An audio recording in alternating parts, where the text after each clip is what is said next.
Good morning, my dear students. Today we are going to study the most important questions of first lesson of prose, A Girl with a Basket. आज हम first lesson a girl with a basket के जो most important questions हैं, short question जो exam में आते हैं, उनको स्टडी करेंगे। तो स्टार्ट करते हैं। फर्स्ट क्वेश्चन है, What did William C. Douglas do to know about the real feelings of the people in India? Bharat के लोगों की वास्तविक भावनाओं को जानने के लिए राइटर विलियम सी डगलस ने क्या किया? तो आंसर है to know about the real feelings of the people in India, William C Douglas talk to the English knowing Indians on his journey.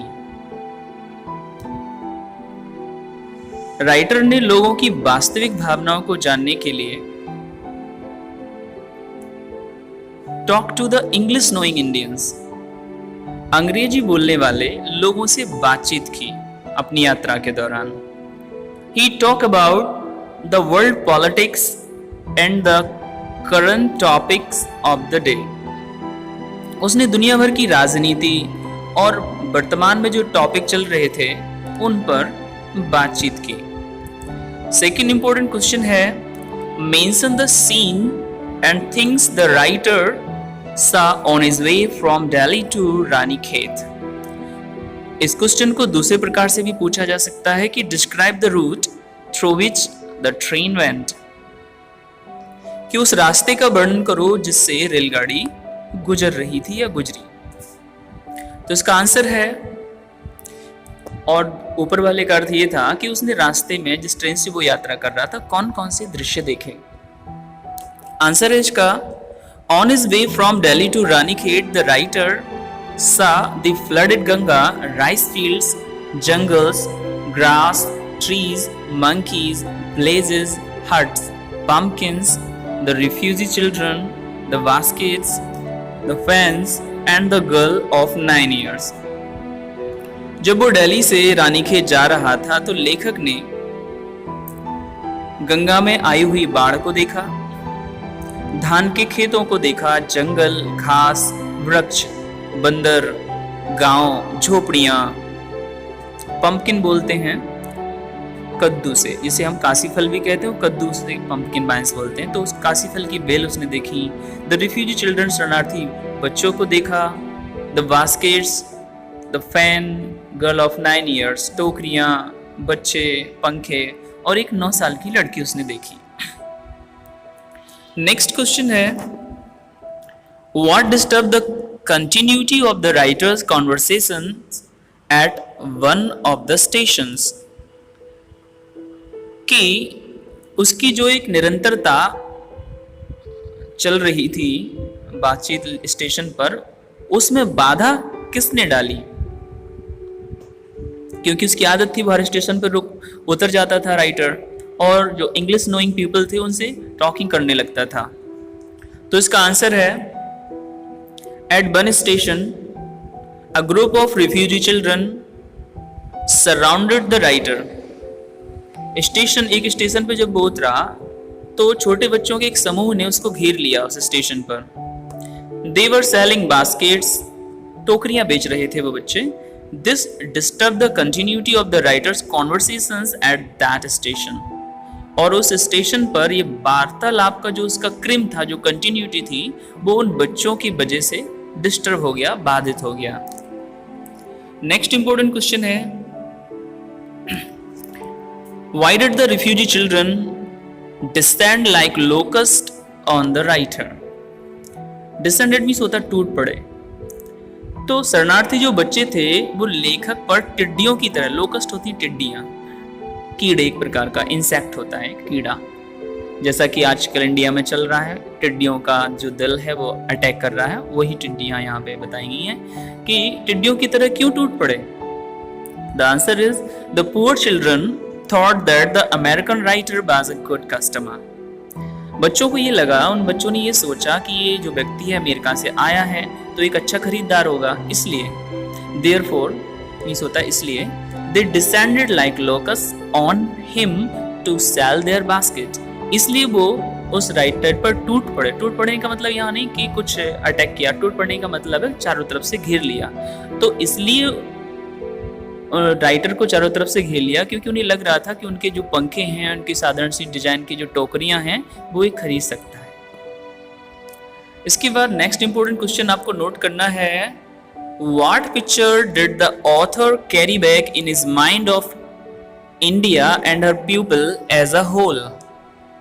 Writer ने भारत और उसके लोगों के बारे में अपने मस्तिष्क में एक क्या चित्र वो लेके गया, क्या सोच लेके गया कि यहाँ के लोग या इंडिया कैसा है। Answer is the writer thought that the people of India were full of self respect and dignity. लेखक ने सोचा कि भारत के जो लोग हैं, सेल्फ रिस्पेक्ट होता है आत्मसम्मान, डिग्निटी अपनी शान, इससे भरे हुए हैं। उसने सोचा they were full of decency, a sense of citizenship and desire for freedom. उनमें डिसेंसी होती है ईमानदारी, ऑनेस्टी, शिष्टाचार, सेंस ऑफ सिटीजनशिप नागरिकता की भावना, डिजायर फॉर फ्रीडम स्वतंत्रता की भावना भरी हुई थी। Thus he carried back in his mind a noble picture of our country and the people।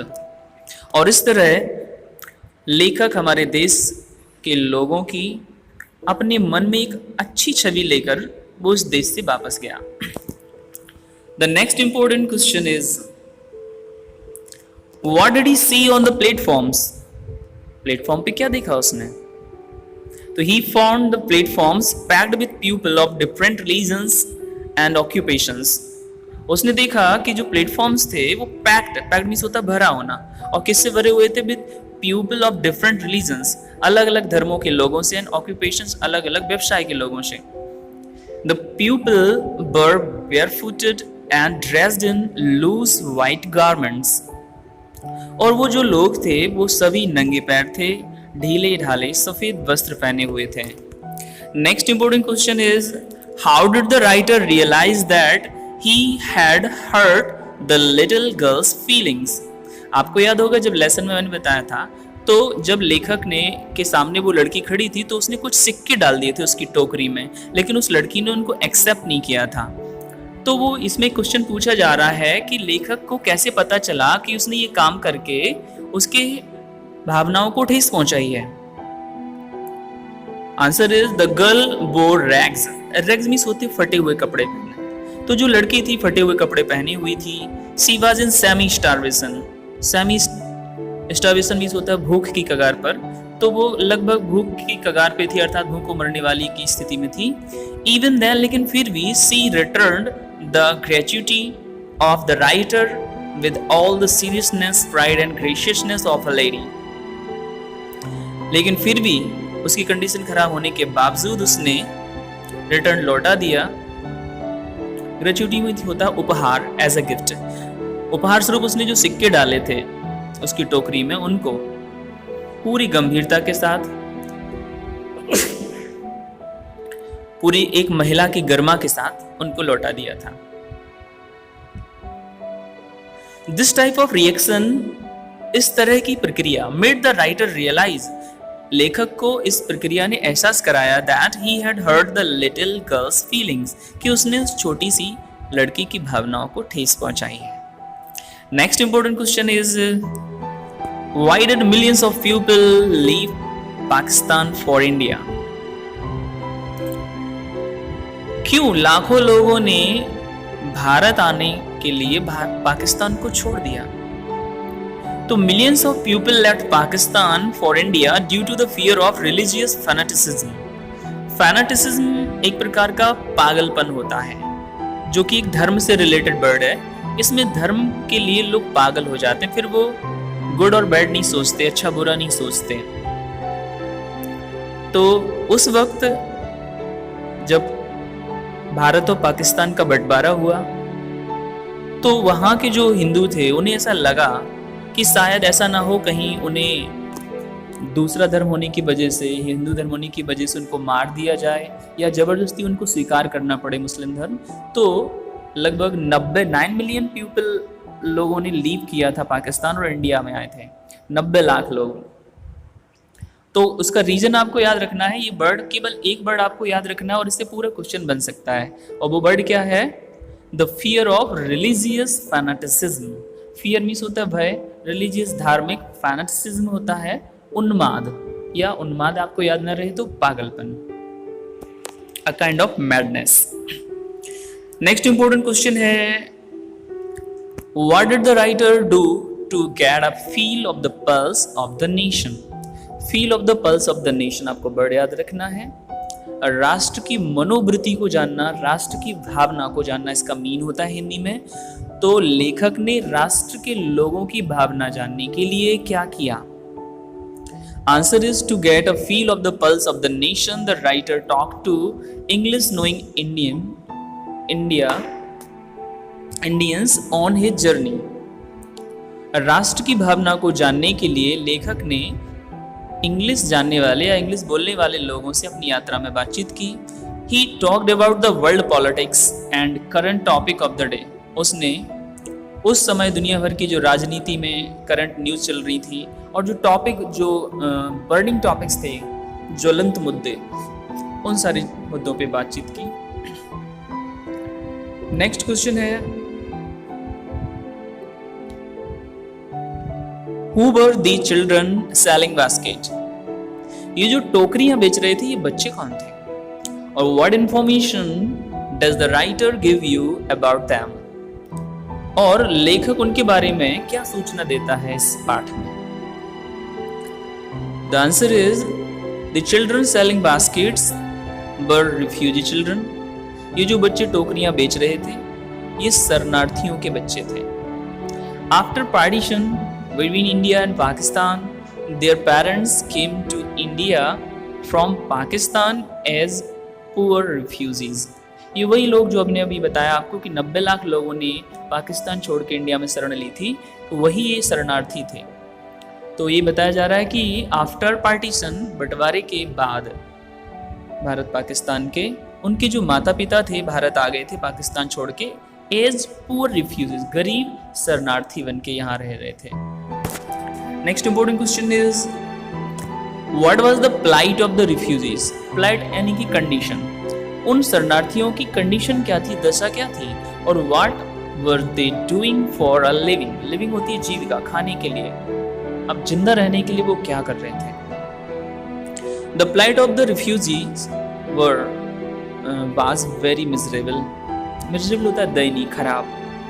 उनकी जो दशा थी बहुत ही खराब थी, दयनीय थी, miserable. They had to leave their property and houses in Pakistan. उनके जो घर थे, उनकी जो संपत्ति थी, वो सब उन्हें बंटवारे के समय पाकिस्तान में ही छोड़ना पड़ा। दे वर विदाउट ऑक्यूपेशन। उनके पास कोई ऑक्यूपेशन, धंधा, काम नहीं था। दे वर पुअर, वो गरीब थे, हंग्री, भूखे थे, होमलेस थे, बेघर थे, जॉबलेस और काम रहित थे, काम ही नहीं था उनके पास। फॉर देयर लिविंग, अपनी जीविका के लिए, they sold cheap handmade articles. Sold बेचते थे, चीप सस्ते से, हैंडमेड हाथ से बनी हुई चीजें बनाकर बेचते थे अपनी जीविका के लिए। Next important question is, which vendor among the children drew the writer's attention most and why? Vendor बोलते हैं दुकानदार या फेरी वाले को। तो जो बच्चे चीजें बेच रहे थे उन सभी बच्चों में किस बच्चे ने अटेंशन, ध्यान, राइटर का ध्यान अपनी ओर आकर्षित किया या खींचा? Answer is the beautiful girl of 9 years। 9 साल की एक छोटी बच्ची ने drew the writer's attention most, writer का ध्यान अपनी ओर सबसे ज्यादा खींचा। She did so because she was beautiful, diligent, aggressive and earnest. और इस वजह से खींच सकी क्योंकि वो एक सुंदर बच्ची थी, परिश्रमी थी, डिलीजेंट थी, वो एग्रेसिव थी, उत्साही थी, अर्नेस्ट लगनशील थी। हर tears and voice impressed him the most. उसके आंसुओं ने और उसकी आवाज ने राइटर को सबसे ज्यादा प्रभावित किया। The most important question next is what forced the writer to buy the little girl's basket. कौन सी बात ने लेखक को मजबूर कर दिया उसकी टोकरी खरीदने के लिए? Answer is to please the little girl the writer give her a handful of change. लड़की को प्रसन्न करने के लिए एक मुट्ठी भर सिक्के राइटर ने उसको दिए। She refused to accept the money, लेकिन लड़की ने वो धन लेने से इनकार कर दिया। From the writer as a gift, लेखक से उपहार स्वरूप लेने में। द राइटर फेल्ट दैट, लेखक को ये लगा कि he had hurt her feelings, कि उसने उसकी भावनाओं को ठेस पहुंचाई है। दिस फोर्ड, और यही वो बात थी, दिस फोर्ड जिसने उसे मजबूर किया, विवश किया the writer to buy her basket, कि उसे उसकी टोकरी खरीदनी पड़ी। Next important question is why did the writer refuse to buy the basket of the little girl. लेखक ने उस छोटी बच्ची की टोकरी खरीदने से इनकार क्यों कर दिया? He refused to buy the little girl's basket because he had already bought too many of them from others. क्योंकि वो पहले ही बहुत सारे बच्चों से टोकरियां खरीद चुका था, इसलिए ये कारण था कि उसके पास जगह नहीं थी, इसलिए उसने मना कर दिया था। Next important question, what did the writer do whenever the train stopped? जब ट्रेन रुक जाती थी तो लेखक क्या करता था? तो answer is the whenever the train stopped, जब भी ट्रेन रुकती थी किसी स्टेशन पर, the writer would get down means होता है नीचे उतरना, and walk the platform, वो नीचे उतरकर प्लेटफॉर्म पर उतर जाता था, लोगों से बात करने लगता था। और नेक्स्ट इंपॉर्टेंट क्वेश्चन है what was the writer's purpose behind his conversations with the common people of India? जब वो उतर जाता था स्टेशन पे तो लोगों से साधारण सी बात क्या करता था? उद्देश्य क्या था इस बातचीत का? Answer is the purpose behind his conversation was to get a feel of the pulse of the nation. ये वही वर्ड है जो इसके पहले मैंने आपको एक्सप्लेन किया था कि आपको याद करना है, राष्ट्र की भावनाओं को जानना, लोगों की नब्ज को पहचानना। तो बस इसी उस उत्तर आपका बन जाएगा। The purpose behind this conversation, इस बातचीत के पीछे उद्देश्य ये था कि वो लोगों की भावनाओं को जानने का प्रयास कर रहा था। Next important question, what sort of houses did the writer see in the places he passed? रास्ते में उसने जो घर देखे जब वो ट्रेन से यात्रा कर रहा था, तो वो घर किस प्रकार के थे इसमें ये बताना है। The houses there in were made of mud, mud means वैसे कीचड़ होता है, यहाँ मिट्टी अर्थ होगा। जो घर उसने देखे वो मिट्टी से बने हुए थे, मिक्स विद वाटर, पानी और मिट्टी से। एंड काउडंग, काउडंग होता है गोबर, और उन पे गोबर लेपा हुआ था। देयर रूफ्स, उनकी जो छत थी, वर थैच्ड, थैच मीन्स होता है छप्पर, तो वो जो पक्की छतें नहीं थी, उन पे छप्पर पड़ा हुआ था। विद ग्रास, घास, और बेम्बू मीन्स होता है बांस, बांस की पोल मीन्स होते हैं जो बांस होते हैं खोखले से, उनसे बने हुए थे, बांस बल्लियों से। और नेक्स्ट इंपॉर्टेंट क्वेश्चन है what is unique about Indian culture? I think this is the last question of this lesson. What is unique about Indian culture? भारतीय संस्कृति के विषय में यूनिक बात क्या है? यूनिक होती है अद्वितीय बात। तो आंसर ये है, भारतीय संस्कृति की अद्वितीय बात ये है, the sense of self respect and good behaviour is unique about Indian culture. हमारी संस्कृति की अद्वितीय बात ये है कि इसमें सेंस ऑफ सेल्फ रिस्पेक्ट बहुत है, आत्मसम्मान की भावना और गुड बिहेवियर, और हमारा सभी के साथ अच्छा व्यवहार करना। तो आई थिंक आपको ये क्वेश्चन समझ में आए होंगे। आपको नोट करना है ये अपने रजिस्टर पर और नोट्स बना लेने हैं। Thank you.